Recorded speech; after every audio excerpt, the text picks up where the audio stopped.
za Bibiliya dusoma ijambo ry'Imana mu gitabo cy'Itangiriro ibice 12 umurongo wa mbere, 12 umurongo wa mbere mu gitabo cy'Itangiriro. Itangiriro 12 turahera ku murongo wa mbere. Bibiliya iravuga ngo Uwiteka ategeka Aburahamu ati, va mu gihugu cyanyu usige umuryango wanyu n'inzu ya so, ujye mu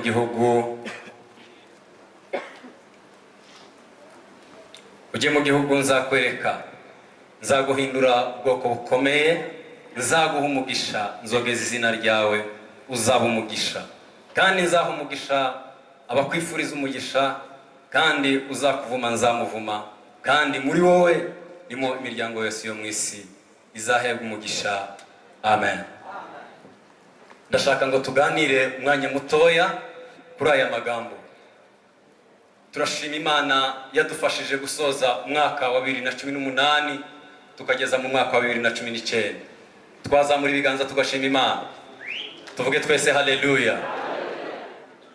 Hejuru yo kurangiza umwaka no hejuru yo gutangira undi mwaka Imana yadufashije ngo dutangire, hari amashimwe abiri akomeye yagombye kuba mu mitima yacu. Niyo mashimwe abanziriza yandi mashimwe. Uyu mugoroba turaganira umwanya muto, twibaze niki Imana irimo irahamagarira itorero, iki Imana irimo irahamagarira ministeri, iki Imana irimo irahamagarira umuntu wese wakijijwe, niki Imana iduhamagariye gukora, niki Imana irimo irahamagarira itorero mu gihe nk'iki. Ministeri zihagurutse, abaririmbyi bakora amakonseri akomeye, amatorero yuzuye mu Rwanda. Umuhamagaro w'Imana ni uwuhe? Ntarajya muri ibyo, ndababwira amashimwe abiri akomeye niyo atwinjiza muri iki kigo cy'uyu munsi. Nabiri bibiri Imana yakoze birenze ibindi. Icyambere niki cyanditse mu gitabo cy'Itangiriro igice cya mbere umurongo wa 26. Ni Imana irema umuntu gusa nayo. Imana irema umuntu gusa nayo niryo shimwe rya mbere twagombye kugira imbere y'Imana. Imana yaremye ibintu byose irabitegeka, amafara ibwira amafimba mu mazi, ibwira ibiti, ibwira, hanyuma ajya kurema umuntu iramubwira ngo ndakurema mu shusho yanjye. Imurema ngo asa nayo mu byo tujya twita les auxiliaires, mu nshinga eshatu. Imana yaremye umuntu afite gusa nawe muri avoir, muri être no muri faire. Niko Imana yaremye umuntu. Umuntu Imana yamuhaye gusa nayo. Nusoma muri icyo gice urasanga handitse ngo tureme umuntu amere natwe, ase natwe, akore gisa n'icyo dukora n'abatware. Tuvuge cyane haleluya. Dusubire kandi haleluya. Umuntu atakaza ugusa n'Imana. Umuntu atakaza ugusa n'Imana. Umuntu atakaza gusa n'Imana. Umuntu atakaza gusa n'Imana. Igikorwa cya mbere yari umuntu ufite ishusho y'Imana. Umuntu amaze gutakaza gusa n'Imana, hagombye kuba icya kabiri ari cyo Imana gusa n'umuntu. Igikomeye Imana yakoze yari Imana iremye umuntu gusa nayo. Umuntu agatakaza gusa n'Imana, hagombye kuba, twavuga haleluya. Byarashobotse ko Imana yambara umubiri kugira ngo yongere ishoboze abanyamubiri Imana. Hari kuboneka igikorwa gikomeye cy'Imana kuza gusa n'umuntu kugira ngo ikore umuntu hariya hasi yongere kumuhereza ishusho. Yohana igice cya mbere umurongo wa 12 haravuga ngo bamwemeye bose bakizera izina rye.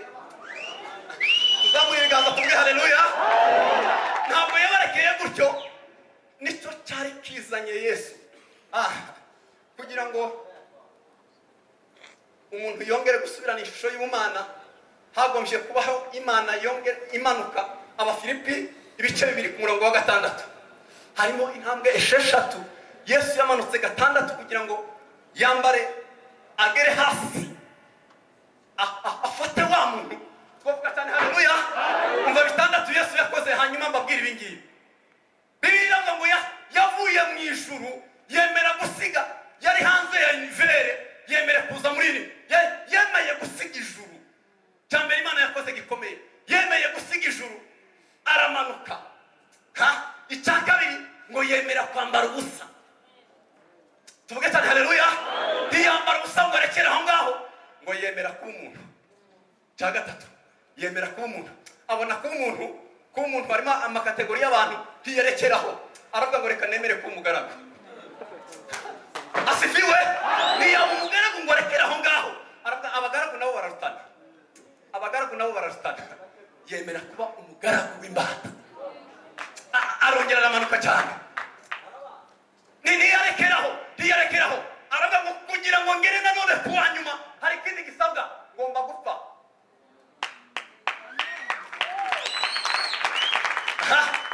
turi kumwe tuvuge haleluya twongere kandi haleluya aravuga ngo n'impfurupfu rusanzwe ntabwo bishoboka hari abo bitazageraho kwambara iyi shusho yanjye aravuga ngo reka nemere gupfa urupfu rw'ibivume duhereze Imana icyubahiro tuvuge haleluya Bibiliya iravuga ngo havumwe umuntu wese umanitswe ku giti havumwe buri wese umanitswe ku giti ni ikivume umuntu wese umanitswe ku giti ni ikivume aravuga ngo kugira ngo ngarure buri wese wemeye kuremwa mu shusho y'Imana watakaje ishusho y'Imana ngenzemera gupfa urupfu rw'ibivume ariko kugira ngo ndebe ko haleluya amoko yose n'imiryango yose kambara ishusho y'Imana twavuga amina twoshima Yesu waduha ishusho y'Imana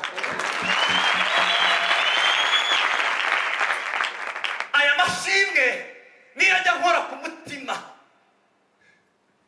reka mbabwire umurimo ukomeye w'itorero icy'Imana y'imihamagara itorero Bibiliya 12 Imana yahamagaye Aburahamu iramubwira ngo ndashaka kugukura hari naho ushaka kukujyana ndaza gukotinga amagambo abiri yonyine nzaguha umugisha nzakugira umugisha harimo amagambo agera muri 7 ariko ndavuga ya 2 yonyine iyi Imana iduhamagaye iyi Imana ihamagaye za ministeri iyi Imana ihamagaye itorero kwitegura cyane kwakira umugisha Imana iduhaye ariko ikibazo gikomeye cyari ni ukutemera kuba umugisha Imana yaduhaye umugisha twabonye agakiza for free twabonye agakiza k'ubuntu ariko ni amatorero ni za ministeri zingahe zize zakiriye umugisha hanyuma zemera kuba umugisha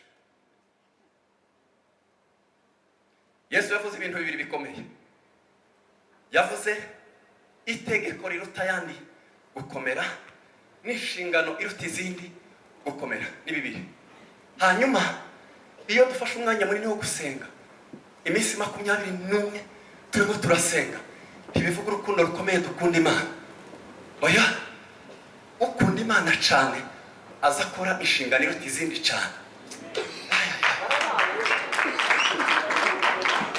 bavuga amina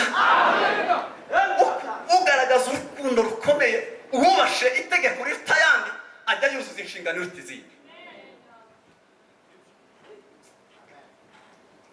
si iminsi myinshi y'amahombe si iminsi myinshi dusenga ikigaragaza ko dukunda Imana cyane nuko twubaha inshingano iruta izindi cyane tubikora cyane kandi mu kubikora no kugira gute nuko umugisha twahawe tubasha kunyanyagiza ntabwo umugisha Imana iduhereza ari umugisha wo kugundira oya ntabwo ari umugisha wo kugundira Imana iduha umugisha kugira ngo tumugisha kanehute Abakorinto igice cya mbere umurongo wa 9 Abakorinto ba mbere igice cya mbere umurongo wa 9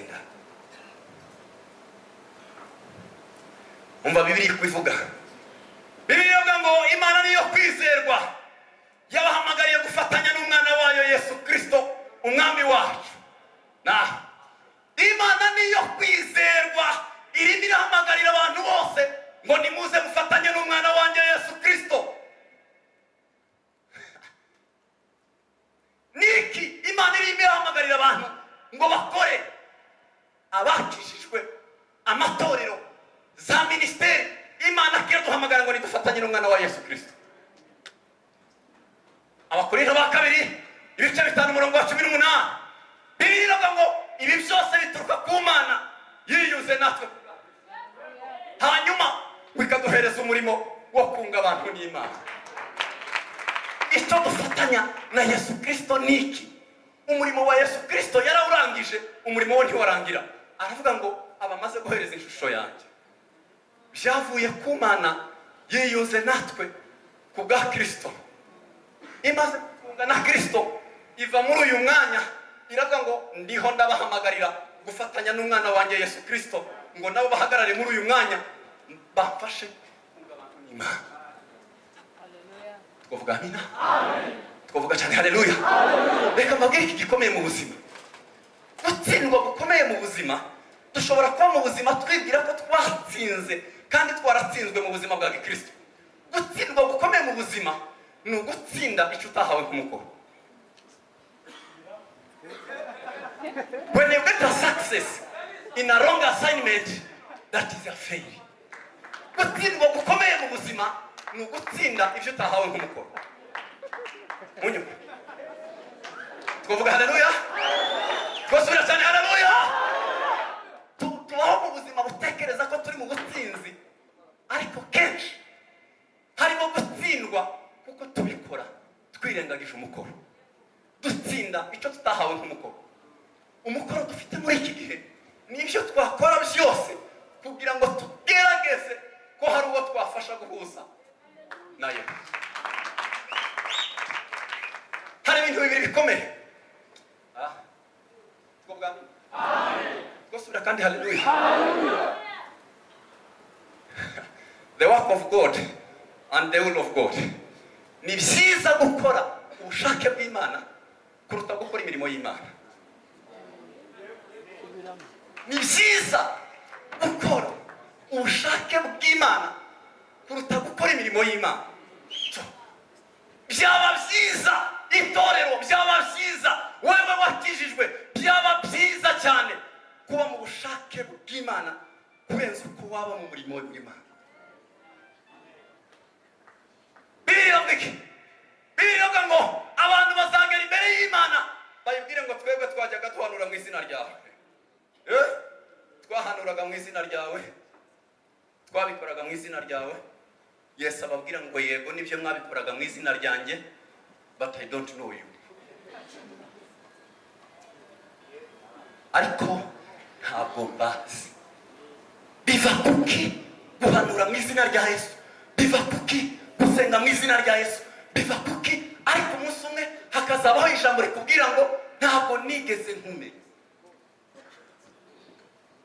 Byaba bimaze iki turimo turasimbagurika turirimba? Ni byiza kuramya Imana no guhimbaza, ariko menya ngo ubushake bw'Imana.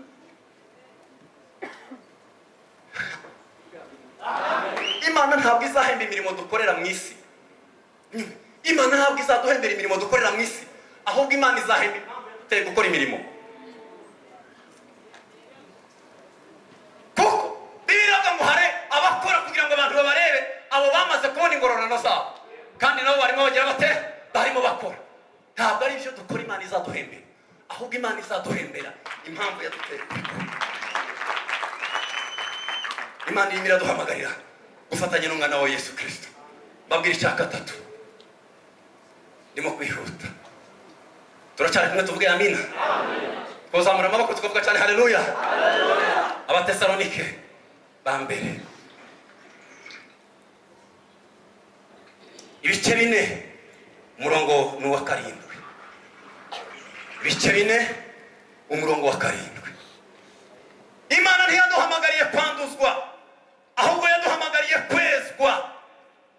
Imana irimo iraduhamagarira kuba banduye, ahubwo Imana kiraduhamagara ngo tubabejejwe. Ikibazo kirimo gikomeye ni ikibazo ngo birashoboka kwera, birashoboka kwera.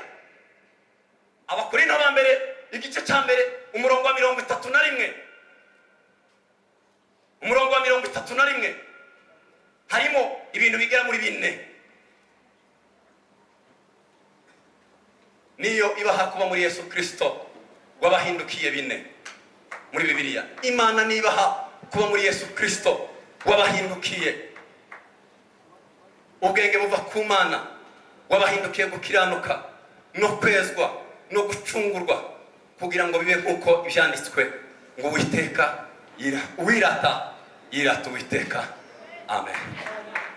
Umve iki gikomeye.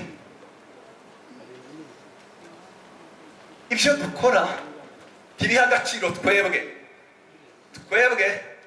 duha agaciro ibyo dukora.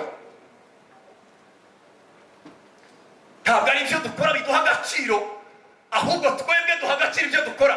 Mwumve Bibiliya ngo Imana irimo iraduhamagara ngo tubabera kubera nayo ari yera. N'iki Imana irimo irahamagarira ubwoko bwayo ngo mubabera. Igitangaza Yesu yasize akoze, yasize abwiye abigishwa be ngo mujye ku isi muhindura isi yose muhindure kuba bamwe. Ntabwo yigeze ababwira ngo muhindure isi gusa nanjye Yesu. No. Yesu ntiyabwiye isi guhinduka ngo ise nawe. Yesu yasize abwiye isi, abwira abigishwa be. Iki gitondo remo bitekereza, Imana yabwiye Adamu iramubwira ngo genda wororoke. Mwororoke mugwire isi. Yesu amaze kuza mu isi abwira abigishwa be ngo nimugende mwororoke. Ntimwororoke ibisa nanjye, hororoke mweho. Mugende mwororoke muhindura isi bamwebwe. Tuzamura ibiganza tuvuge cyane haleluya. Isi ntabwo dukeneye kuyihindura ngo ise na Yesu, dukeneye kuyihindura ngo ise natwe. Niyo mpamvu Bibiliya ivuga ngo Imana irimo iraduhamagara ngo tubabera, kandi kwera kwacu tugukomora ibi biva ku Mana yaduhaye kuba muri Yesu Kristo. Kuba muri Yesu Kristo byaduhindukiye ubwenge buva ku Mana, byaduhindukiye kwera, byaduhindukiye gucungurwa, byaduhindukiye. Dukomere Imana amashyi menshi cyane. Ibyo turimo turakora Imana irimo iraduhamagara ngo tubabere. Isi kubwira isi tukayibwira ngo nimuhindukire mumenye Yesu Kristo. Nta Yesu Kristo w'icyapa twababwira ngo dore Yesu, imaje ya Yesu ngiyi, nimuhindukire muse n'iyi shusho. Dukeneye kubwira isi ngo nimuhinduke muse natwe. Nico Pawulo yabwiraga abantu. Yajyaga akababwira ngo njyewe iyo nemeza abantu mbikora kubera nzi igitinyiro cy'Imana, akababwira ngo uko nsa niko munzi niko n'Imana izi. Hanyuma akababwira ngo aho nkuye ikirenge namwe muhashira ikirenge, kuko aho Kristo yakuye nanjye niho ndashize. Gusa naho tubwira abantu gusa n'ishusho ya Kristo batareba, byoroha iyo tubabwira ngo nimuvuge nimuse natwe. Hari ibyiza biruta ibindi. Kuvuga ubutumwa ni byiza, ariko kuvuga ubutumwa ni byiza cyane. Kuvuga ubutumwa ni byiza, ariko to be a gospel, wewe kuvuga ubutumwa nibyo byiza cyane. Iyo tubayeho mu buzima tudatekereza kuba ubutumwa n'icyo Imana idushakaho, hanyuma ngo tubwire isi ngo nimuhindukire muse natwe. Isi hindukire use nanjye. Dore ibintu bibiri bitandukanye. Asifiwe? Amen. Asifiwe? Amen. Haleluya, haleluya. Imana irimo iraduhamagara ngo tubabere. Kutabikora ni icyaha. Kutabikora ni icyaha. Hari ubwoko bubiri bw'ibyaha bubaho. Hari ibyaha byitwa the commission sin and the omission sin. Sins. Kubisobanura mu Kinyarwanda sinzi ko biza kunyorohera. The commission sin ni icyaha ukora iyo wishe itegeko. Ntukagira utya ukica itegeko, uwakoze icyaha cyitwa commission sin. Hari icyaha cya kabiri cyitwa the omission sin. Omission sin ni icyaha umuntu akora yirengagije gukora icyiza. Nicyo Yakobo yanditse aravuga ngo uzi gukora neza ntabikore bimubereye icyaha. Uzi gukora neza ntabikore. Niba Imana irimo iraduhamagara, igahamagara amatorero, igahamagara za ministeri, ikababwira ngo nimuze mufatanye n'umwana, tukabyirengagiza gufatanya n'umwana wa Yesu Kristo. Tuzi ko ariko kuri, tuzi ko ari Imana iduhamagariye.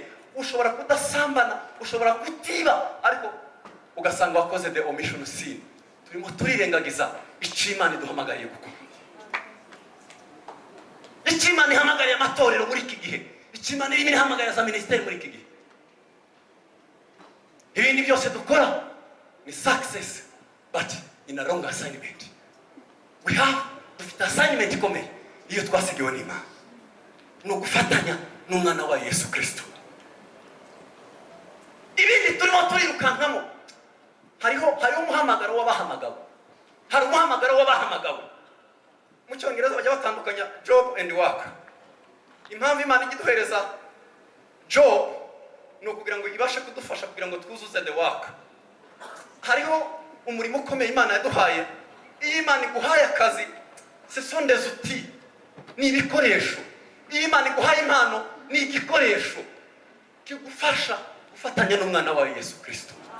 Iyo rero hawe impano tukazigira ibigirwamana, tugatekereza sico, Imana kirahamagara umuntu wese ufite umuhamagaro kujya mu muhamagaro wa Yesu Kristo. Uwo muhamagaro nta wundi ni ukugira ngo dufatanye n'umwana wa Yesu Kristo. Niba uririmba, hari abo Imana ashize muri uwo muryango wahuza n'Imana. Niba hanura, hari abo Imana ashize muri uwo muryango ngo bahuze n'Imana. Niba ubwiriza, hari abo Imana ashize muri uwo muryango ngo bahuze n'Imana. Ibyo dukora byose, ziriya mpano ziri particulier Imana yagiye itanga, nizidufasha kuzuza umuhamagaro ukomeye uri rusange umwana wa Yesu Kristo. Tuvuge cyane haleluya. Bambabwire, ushobora kuba waje hano utarakira Yesu Kristo nk'umwami n'umukiza wawe. Niba hari ngwino tugusengere ujye mu muryango w'abakijijwe. Uramutuye hano utarakizwa kugira ngo wakire Yesu Kristo, ngwino. Uyu ni umwanya w'imbabazi. Aha hateraniye abantu benshi, ariko niba udakijijwe, nicyo cyonyine Imana iduhamagarira. Niyo mpamvu yonyine yo gutegura ibiterane bikomeye ni ukugira ngo dushake umwe gusa kuri Yesu Kristo. Niba waza twagusengera umwe kuri Yesu Kristo, Imana ibakugisha. Nawe ushobora kuba wicaye aho ngaho, Imana imuhugisha. Ushobora kuba wicaye aho ngaho utarakizwa, ngwino wakire Yesu Kristo nk'umwami n'umukiza wawe. Nta yindi mpamvu z'ibiterane ntazo. Dufite umurimo ukomeye wo kugira ngo turebe aho twashitse mu bwami bw'Imana. Urahari, ngwino tugusengere. Niba uhari, ngwino nawe wisange muri uyu muryango. Imana irimo irahamagara ngo ngwino muri uyu muryango w'abakijijwe, ngwino muri uyu muryango w'abana b'Imana, ngwino niburaho, ngwino tugusengera Imana. Niba ari uyu wonyine, reka mpamagara abashumba bamwatuze yakire Yesu Kristo nk'umwami n'umukiza. Murakoze cyane, Imana ibaha umugisha mwinshi cyane.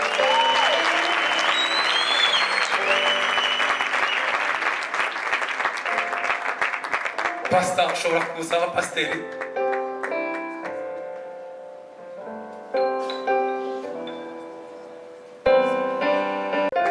Bibiliya tuvuga ngo umunyabyaha umwe iyo yihariye mu ijuru haba impundu nyinshi cyane.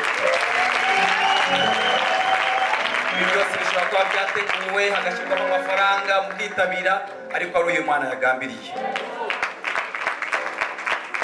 Ugiye kumanika amaboko yawe, amarira yawe Imana irayareba, kandi uhisemo neza, uhisemo umugabo utazigera guhemukira no kubabaza. Ugiye gusoma ano magambo uti: Mwami Yesu, ndagusaba imbabazi z'ibyaha byose nakoze.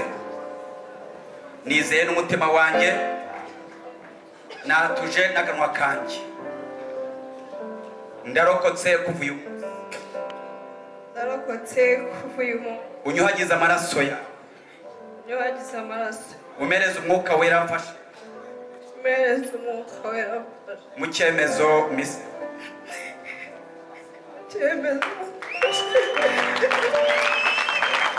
Mana ikomeye, Mana nziza, Mana nyiricyubahiro, ndagushima kubwo no mama wamumenye kera ababyeyi bataramumenya. Reba ano marira mwana ahinduka amarira ya nyuma, umuhereze umunezero ababyeyi batamuhaye, umugabo atamuhaye, isi itamuhaye. Reka Mwami umwuzuze ibitwenge, reka umwuzuze amahoro mu izina rya Yesu Kristo, umwana w'Imana nzima. Turirukana imbaraga z'umwijima zose zamutwazaga igitugu. Reka uhindure amateka ye. 2019 Mwami, reka uhinduke umwaka w'itangiriro ry'ubuzima bwe mu izina rya Yesu Kristo, umwana w'Imana nzima. Musabiye umugisha, yemeye kuvamo kumutwumvisha ijambo igihe Imana yabwiraga Aburahamu va mu nzu ya so, siga byose, nawe yemeye gusiga byose mu mu izina rya Yesu Kristo. Reka uhindure aderesi ye, reka uhindure amateka ye, reka uhindure ubuzima bwe mu izina rya Yesu Kristo. Turagushima Yesu, amazina ye uyandike mu gitabo cy'ubugingo, umuhereze umwuka wera amuyobore mu cyemezo afashe, kandi umuhindure umwe mu basaruzi ugiye gukoresha muri kino kinyejana. Urakoze, ni mu izina ryacu Yesu, amen. Ushaka itorero rikwegereye, itorero ry'abarokore, uzajyemo bagufashe.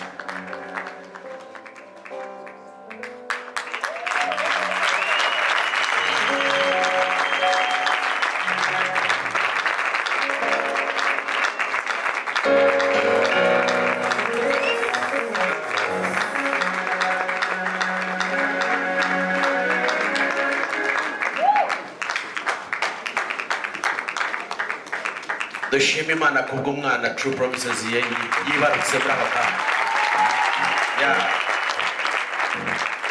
Uyu ni umwana wanyu True Promises, bari bahumugisha.